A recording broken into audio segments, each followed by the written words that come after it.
Hi, my name's Rosie and I'm here to talk to you about VBAC, which means vaginal birth after caesarean section. According to the RCOG, VBAC is a term that we use when a person delivers vaginally, having had a caesarean section in the past. Vaginal birth includes a spontaneous vaginal delivery or an instrumental assisted delivery.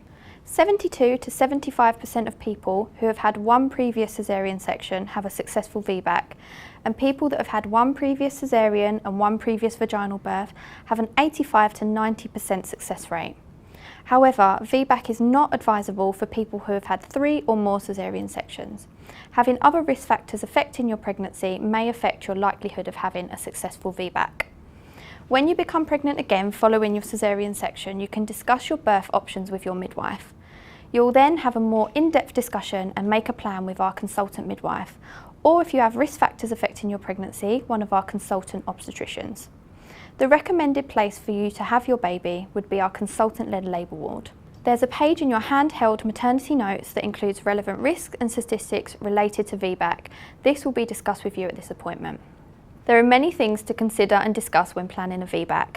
These include the reasons you had your caesarean section, whether you have had a previous vaginal birth, whether there were any complications at the time or during your recovery, the type of cut that was made in your uterus, how you felt about your previous birth, whether your current pregnancy has been straightforward or whether there have been any problems or complications, how many more babies you are planning to have.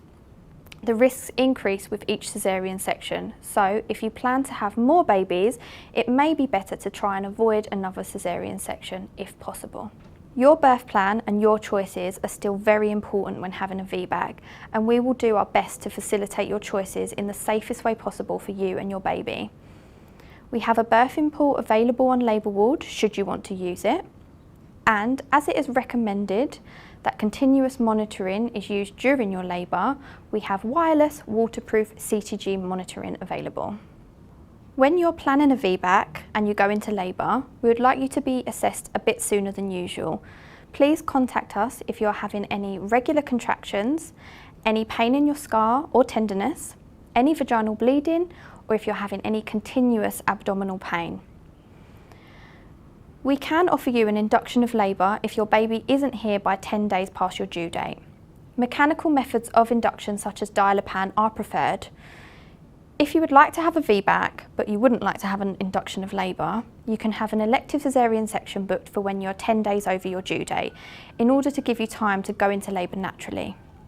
We can also offer you membrane sweeps from 40 weeks. This can result in spontaneous labour in 50% of cases within 24 to 48 hours.